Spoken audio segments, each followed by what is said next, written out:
Já, góða kvöldið. Það 50. mitt sumar og nú verða sagði fréttir á samstöðinni. Hjá mér eru María Lilja og Sigurjón Magnús. Það náttúrulega fréttin að byrju eiginlega undir miðnætti í gær. Þá kom fram að þingflokksformaður Sjálfstæðisflokksins, sem einn af varaforsetum þingsins, sleit fundi á Alþingi án umboðs. Valdarán. Það fyrsta frétti sem við ætlum að sýna hér. Í morgun var það svona meginstefið í þessu. Hún hefði með þessu framið valdarán. Þetta væri... Það mætti líka við valdarán. Já, mætti líka þessu valdarán nefnt.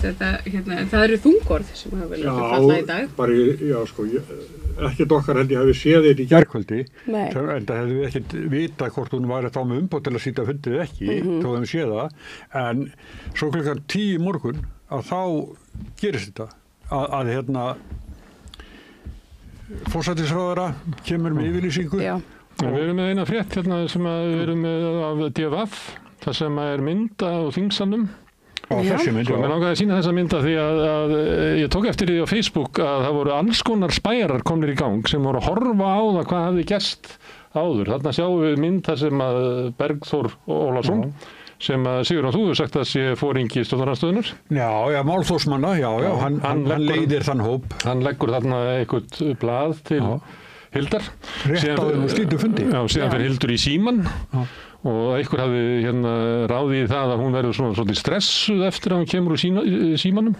Annar hafði bent á það að hann Þórarinn Ingi Framsóknarmaður. Pétursson. Já, hann lappar þarna framjá, glottandi þegar hún búin að slíta fundinum og sem átti að vera sönnun á því að þau vissu alveg hvað þau voru að gera. Þetta var ekkert svona óvart að hún hefði ekki fengið. Þannig að mér þetta skipta máli að sýna þetta og því að við séum fólk vera að reyna að ráða í þetta. Raunverulega skiptir þetta máli hvernig það vildi til, af því að Hildur lætur svolítið út eins og það hafi verið bara úpsi óvart. En það er svona margt sem bendir til þess að það sé ekki ef það er að ráða í líkamstjáningu hennar. En svo bomban kemur náttúrulega þegar Kristrún er með fréttina og það er næsta frétt sem við ætlum að sjá.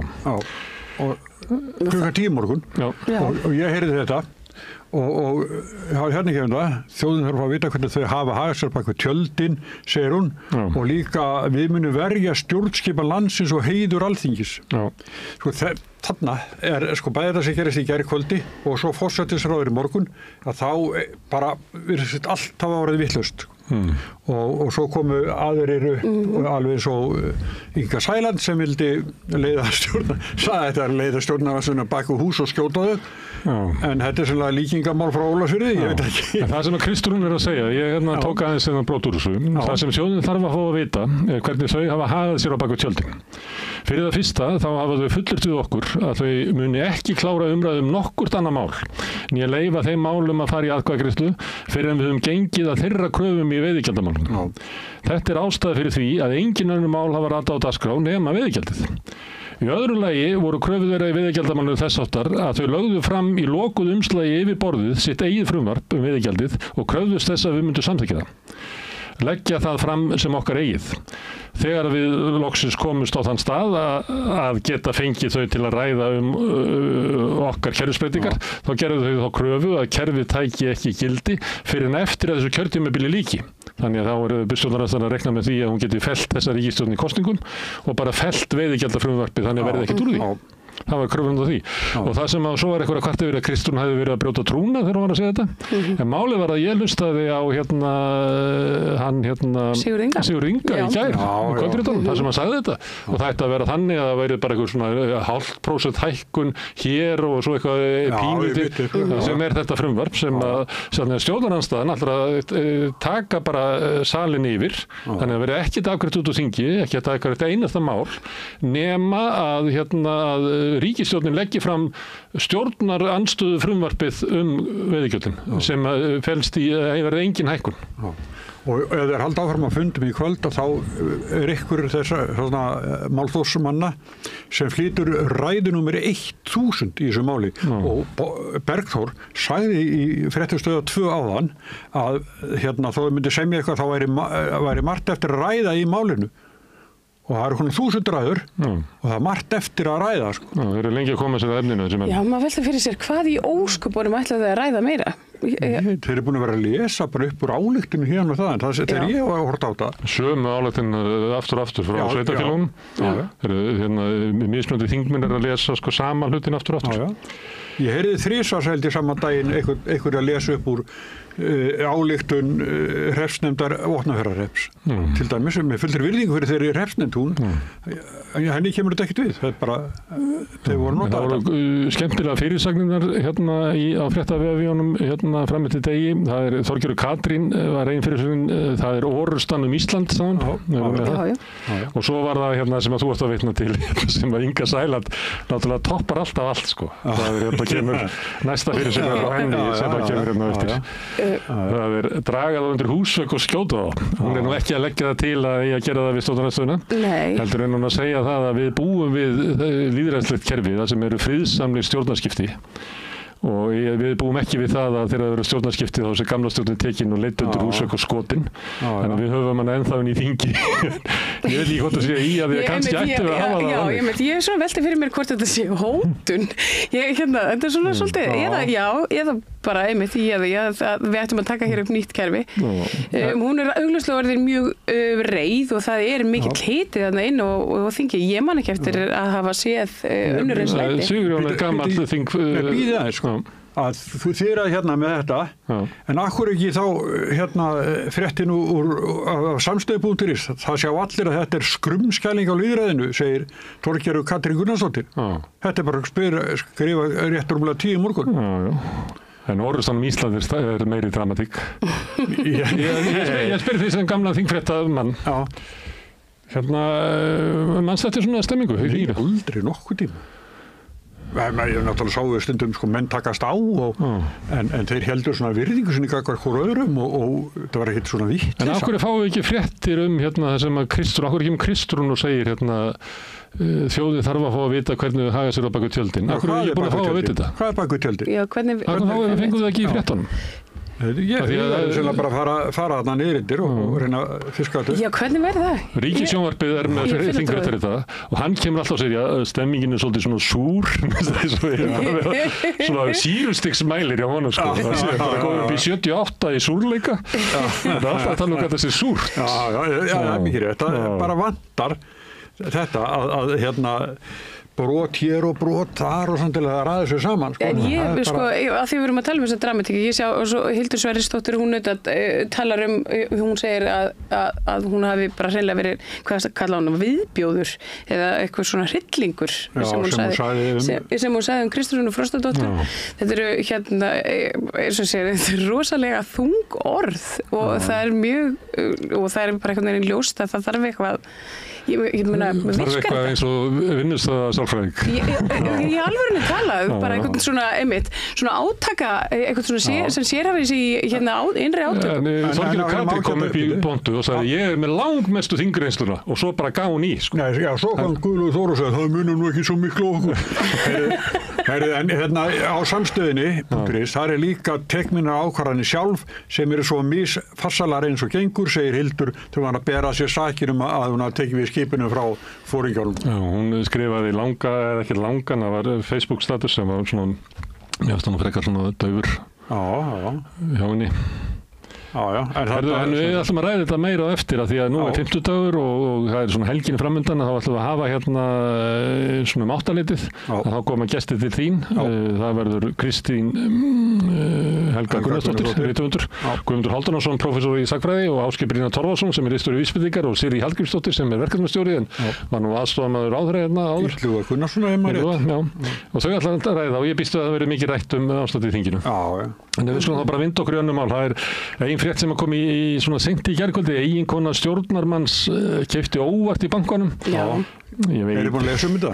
Já, þetta verður sem sagt, þetta voru leiðmistök, mér þótti þetta svona fyndin frétt vegna þess að svona fyrir mannesku sem á ekki 3 milljónir liggjandi eitthvað staðar inn á bankabók sem ég læti einhvern annan sjá að fjárfesta fyrir mig. Ég lendi ekki í því að fjárfesta ég lendi ekki í því að kaupa óvart banka.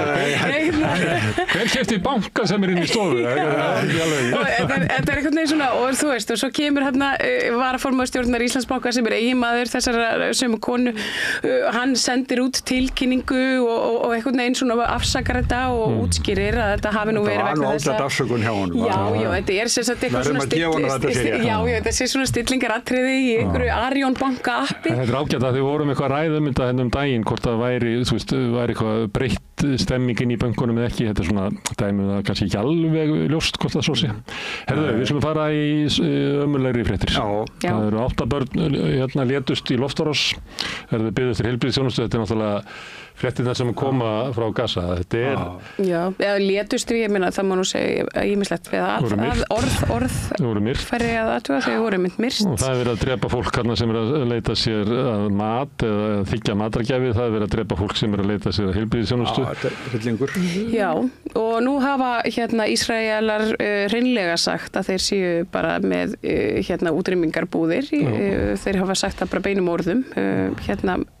Og þeir ætla að safna fólki á Gaza. Ekki útrýmingarbúðir? Já, svona, jú, þeir hafa, jú. Þeir sögðu það í upphafi, þeir ætlaðu að útrýma þjóðinni. Jú, notuðu svona alltaf því orðalag, sko. Þeir ætlaðu að svona, beina þeim inn í ákveðnar búðir, það sem þetta eru bara útrýmingarbúðir, við veitum það. Svo það forsætisráðherra þeirra að skoða að leggja fram tillögum að Trump fái friðarverðlaun Nóbels. Hann stendur með blóð af fólki alveg upp fyrir hné og að tala hver ætti að fá friðarverðlaun Nóbels. Já, ég meina, og það má benda á það að meðan á þeim fundi stóð að þá eru svona opinbera tölur segja að Ísraelsher hafi drepið 100 manns á Gaza akkurat á meðan þeir sátu þarna og voru að ræða hvað þeir voru miklu friðarsinnar. Það veitu hvað Bandaríkjamenn ætla að gera í þessu? Þeir ætla að refsa sendifulltrúa Sameinuðu þjóðanna í málefnum Palestínumanna. Já, einmitt. Francesco Albanese sem hefur verið að benda ástandið þarna. Við vorum með frétta þessu. Og þeir vilja það bara kæfa þann sem að hefur ber út fréttirnar sem að vinnur á Sameinuðu þjóðunum og þetta þýðir það að hún getur ekki komið til Bandaríkjanna það sem vill svo til að Sameinuðu þjóðunar eru með aðalskrifstofur. Ef hún á okkur eignir í Bandaríkjunum þá verða það kyrrsettar, þannig að þeir taka hana eins og hún sé stríðsglæpamaður. En þeir buðu þarna Netanyahu sem er stríðsglæpamaður, eftirlýstur. Þeir buðu honum til veislu. Þetta er náttúrulega... Já, þetta... þeir gerðu þetta líka við dómarana í Alþjóðadómstólnum. Jú, ekki rétt og hótuðu fjölskyldum þeirra jafnframt. Þetta er náttúrulega, Bandaríkin eru bara orðin eins og svona... eins og þetta er vitskert. Já, eins og hryðjuverkaríki. Sem bara beinist að alþjóðalögum, beinist að alþjóðastofnunum og reynir að brjóta það niður. Herðu, en það var talandi það að þá kom ein frétta því að þú varst með frétt Bjarg í gær á Samstöðinni og þeir voru töluðu við Grím Allarsson í gær. Ég sá að þetta var alltaf komið inn á Mannlíf þar sem lýsir óviðunandi aðstæðum á vistheimili það sem starfskona hvarf. Þetta var eitthvað staðar. Þetta er Bjarg. Já, þetta er Bjarg. Ég náttúrulega kannski tók ekki alveg svona djúpt í árinni en það var lýst eftir þessari konu og Mannlíf segir frá því þannig. Tengir saman. Þetta tengir saman. En hún fannst þessi konu? Jú, og bara vonandi líður henni betur og óskum henni bara... En álagið var sérst mikið, hún bara... Já, það lítur út fyrir það, en við getum svo sem ekkert sagt það, en þetta er auðvitað, en ef að svo þá er það auðvitað mikið áhyggjumáli ef að fólk er bara hreinlega farið að hrynja niður eins og flugur vegna álags í geðheilbrigðiskerfinu. Og það er margt sem að tengist þessu heimili sem að ég held að kannski stærri ritstjóri við ætlum að fara að skoða. Ég nefndi þarna með svika á konu sem að vann þarna á næturvöktum sem að fekk bara borgað dagvinnu. Jú, einmitt og gæri, já. Þannig að svona einhver ritstjóri á stóri ritstjórn ætti nú að setja einhverja í það að skoða Bjarg. Því þetta náttúrulega ófremdur ástand. Herðu, það var viðtal við Ölmu Möller á Ríkisútvarpinu, þar sem hún fór yfir ýmsa hluti. Eitt sem hún sagði, sko, það vantar ekki fleiri starfshópa, út af það vandi Landspítalans. Já. Og svona rétti á henni og við þekkjum þetta í mörgum málum. Það er búið að, hvað er þessi múin að vera margir starfshópar sem að verið að skrá fátækt á Íslandi. Ég held að það séu 17 eða eitthvað. Það er engar aðgerðir. Nei. Þannig hún segir eitthvað lýs að þurfi. Þetta var viðtal sem að Helgi Seljan tók, hann í morgunvaktinni núna með Veru Ílluga. Já, einmitt. Það var svona gaman, ég hlusta á þetta í morgun. Það var gaman að heyra svona takta frá Helga þetta er svolítið öðruvísi blær heldur en í morgunvaktinni. Flott teimi Vera og Helgi Seljan, bara alveg dásalegt, vel gert það. Það var annað sem að fyrirsögnum væri snýrist ekki það var svolítið spurt sjúkratryggingar. Að þau get ekki staðið undir því sem þau að gera. Og sjúkratryggingar náttúrulega stofnun sem að því alltaf að segja þú veist, það vantar peninga til þess að sinna sko lögbundnu hlutverki sínu.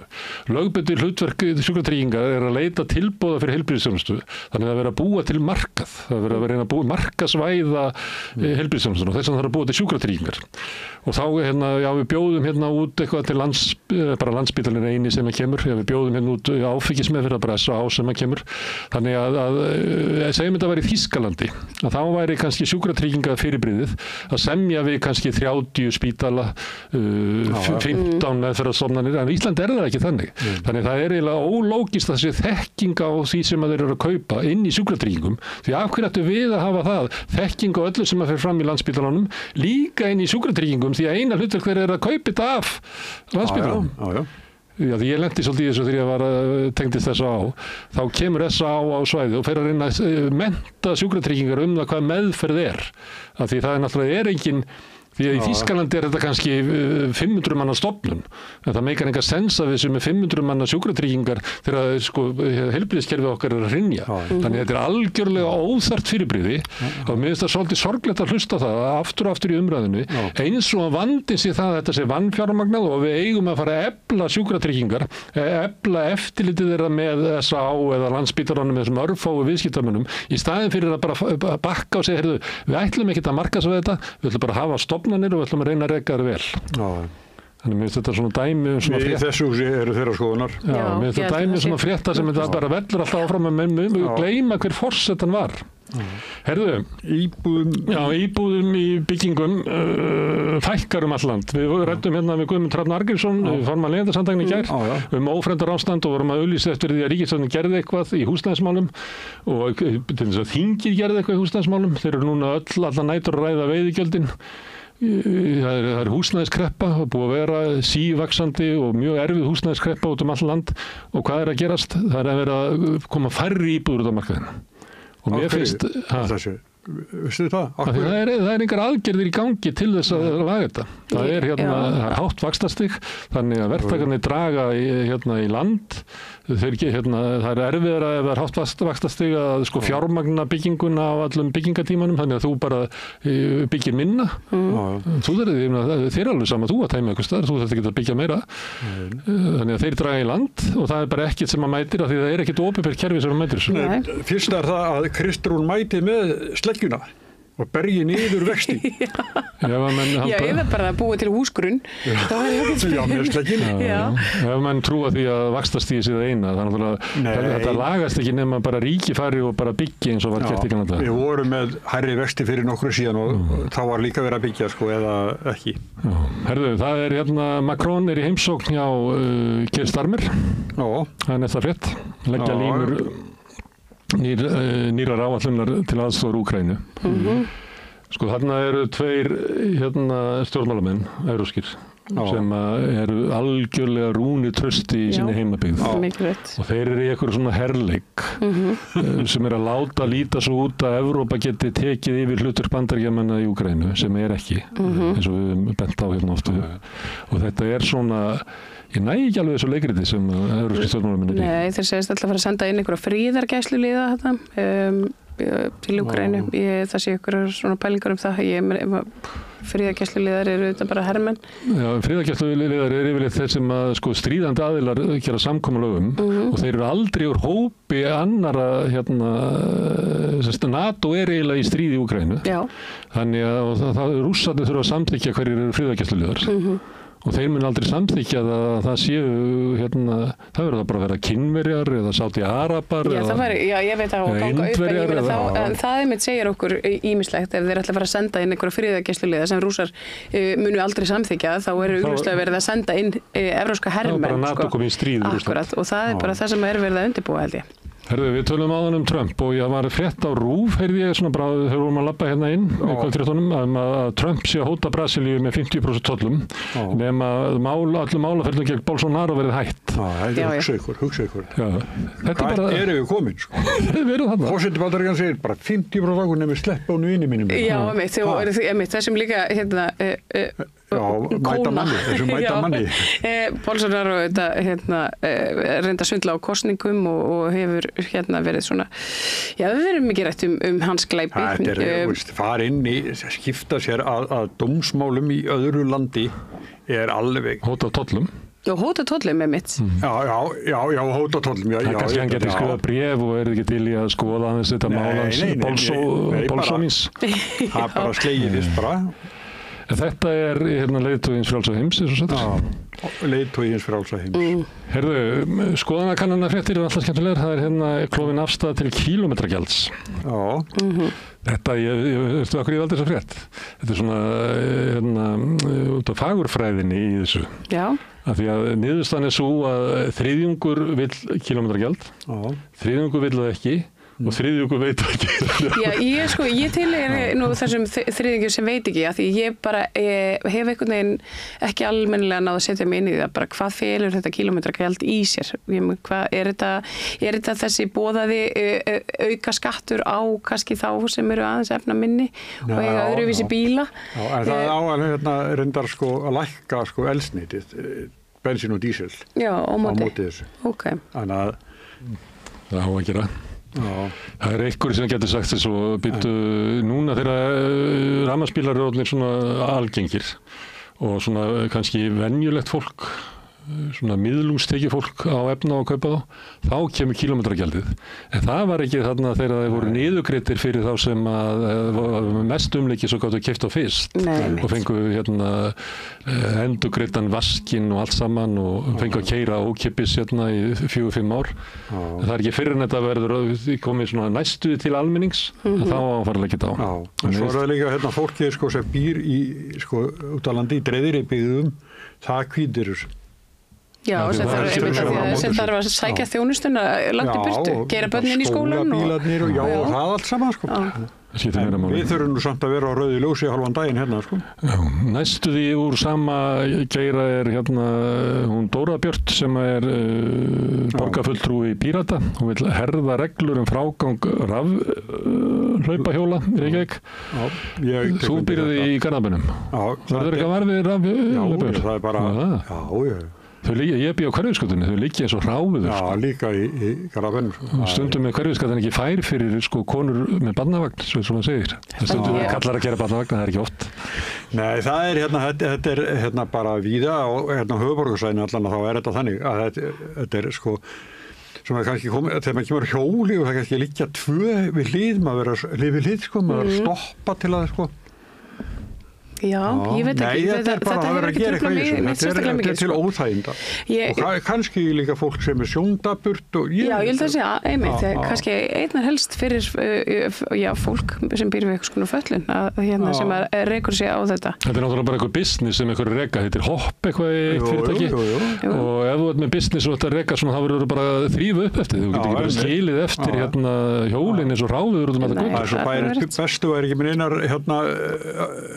ruslatalla hjá sér Þetta var þegar ég bjó í París að þá var þetta komið og þá að því að ég bjó upp á Montmartre sem er svona hæð og þá þú fer frekar niður eftir heldur en upp eftir Þannig að það þurfti alltaf að flytja og þetta var bara hluti af því að reka þetta var að færa til hjól. Síðan þetta eins og í sko járnbrautastöðum eða ég veit ekki, þú bara finnur út hvað það þurfa að vera. Sko, þegar ég var bjóð í London þá voru svona bara reiðhjól, Santander-hjólin voru þau kölluð. Það var Boris Johnson var koma á þessu, hann vildi gera London að mikilli reiðhjólaborg. En þá voru svona stöðvar, sko, þú leigustöðvar, þú leigðir á sérstökum stað og svo þurftir að skila aftur á aðra stöð eða þessa sömu, þannig að þú í runni gekkst frá þetta þið sjálfur. Já, þannig að þurftir að skila viðurkennt á stað, ekki bara hoppa að því. Einmitt, sem auðvitað bara langskynsamlegast. Já, hvað heldur þau? Ég myndi segja það. En ég er búin að kanna, sko, fyrir mig þetta svolítið sniðugt, sko. Svona rafskútur? Já, ég átti einu sinni litla svoleiðis og hún var bara ekki nógu kraftmikil, þannig gaf hana.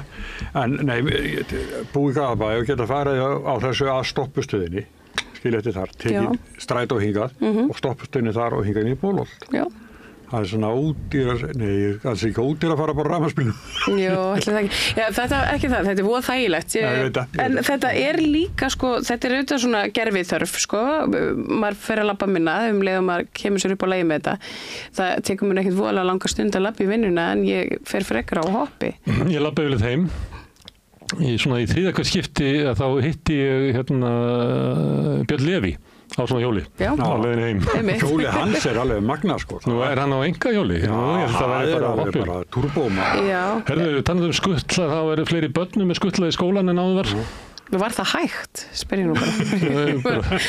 Það var eitthvað eitt barn eftir. Skutla þú þínu barni í skólan? En ekki séns. Ég get svo aftur að því að ég fer á þeim tíma oft út á mótnana með hundinn að krakkarnir í hverfinu hjá mér, þau eru bara almennt á flottum hjólum eða hlaupahjólum og þau þeim er greinlega ekki skutla. Nei, en þau svo er það spurningin, sko, á 11-12 ára barn að fara á tæki sem fer svona hratt og það eru margir á ferðinu og slið, ég veit ekki. Og þau líti ekki til hægri vinstri þegar koma þvert yfir, sko. En ég valdi þess að frétta því að við höfum talað við svona hvort að börnunum okkar líði ver og þá koma svona sálfræðingar og uppeldisfræðingar og það sem hefur verið svona gegnum gangandi svona undanfarið er það að börnunum vanti meiri seglu. Svona, þau eru eiginlega hvetja okkur til þess að ýta börnunum svolítið svona áfram í að bjarga sér. Já, þau sem eru á reiðhjólunum, þau eru bara öflug, bara litlir krakkar á reiðhjólunum. Ekki skutla börnunum í skólan. Geða þeim frekar hjól. Síðasta fréttin þengist þessu, ég veit ekki hvort að Snorra Másinni var skutlað, en ammans, hún var að skrifa, að hún var mjög ósátt við stjórnarandstöðuna, það var frétt held inn á Mannlíf. Já. Það er Helga Kress sem er amma Snorra Másonar, ammans er Margrét Njarðvík, sem er rektor upp í Bifröst. Pappans er Már Jónsson, prófessor í sagnfræði. Hann er Nepo baby, eins og kallaði. Þetta er allt saman svona, ég myndi held að fólk væri meira minna svona allaballar. Eins og hétt ekki landa. En svo poppar hann allir upp sem harður miðflokksmaður. Hann bankar nú fyrst upp á hjá Bjarna, sko. Hann bankar fyrst upp á Sjálfstæðisflokknum. Það er nú ekki mikill munur á miðflokknum og Sjálfstæðisflokknum. Nei, en samt var sagt nei við hann í... Þú sást það í þinginu í gæra sem að Borgþór er að segja þingflokksformanni Sjálfstæðisflokksins fyrir verkum, að það er stutt þarna á milli. Já, en ég er samanlega Helgu Kress. En munið er samt sá að sko, í þessu málþófi þá eykst fylgi miðflokksins, sko, á meðan hinn dalar. Já. Akkur? Er það svo? Því að þeir sem eru svona harðir í Sjálfstæðisflokknum sem er kannski svona 13% fylgi, að þau vilja bara kjósa alvöruflokkin sem er miðflokkurinn. Já. Sem meinar þetta allt bara alveg og gerir þetta bara en Sjálfstæðisflokkur er bara skottast svona eftir þá fyrir þetta að kjósa hann þannig að það sem hefur gerst er að fylgið farið frá Sjálfstæðisflokknum yfir á miðflokkin það sem hefur sést aukning á miðflokknum það var til þess ekki á Gallup, það var hjá Maskínu Herðu, en við látum þetta heita gott með fréttunum í kvöld, við erum að svona ennþá að glíma við svona tæknina í þessu hvernig við höfum að hafa þetta mjög fínt hérna þetta horfir allt í betri vegar Herðu, hérna framundan þá ætlum við að halda áfram að tala að fjalla Bjarg. Þú fær hérna gest sem er Þórhallur Guðmundsson sem er stjórnsýslufræðingur og ætlar að tala Bjarg. Já. Ég var búinn að tala að þú ætlar að fá hérna 4 gesta eftir til þess að fara bara yfir stjórnmálaástandið. Þegar þátturinn er búinn klukkan 9 að þá ætla að koma til mín Páll Óskar Hjálmtýsson og ég ætla að taka við hann svona helgispjall sem við köllum, taka svona langt og ítarlegt viðtal við hann. Það byrjar bara strax klukkan 9 og þannig að það ekki... Já, en fyrir þá sem að vilja vita það, að þá fótboltaleikur á RÚV og þessum við með fréttir hérna því að það bara fótbolti. Og núna staðan 2-1 fyrir Noregi. Þannig að... Já, það búin að skora mark, það bara fyrsta mark í langa tíma. Þurfa að skora 2 í viðbótið að vinna. Við sjáum til með það. Skoraði. Já, við sjáum til með það. Við ætlum að hafa smá auglýsingar og svo fjöllum við ástandið á Bjargi. Hjálpið okkur að byggja upp dreifikerfi samstöðvarinnar með því að læka síður samstöðvarinnar á YouTube og Facebook. Alþýðufélagið frábær hugmynd. Félagsgjöld í Alþýðufélagið eru krónur 2.750 á mánuði og renna óskipt til dagskrár og útsendinga samstöðvarinnar. Samstöðin.is. Fortíðin var aldrei, hún aðeins Einkasýning Larissu Sansúr hjá Listasafni Reykjanesbæjar, opið alla daga nema mánudaga til og með 17. ágúst, Listasafn Reykjanesbæjar. Hvar skrái ég mig í áskrift? Samstöðin.is. Þú ert að hlusta á Samstöðina. Róttækt sjónarhorn á atburði dagsins.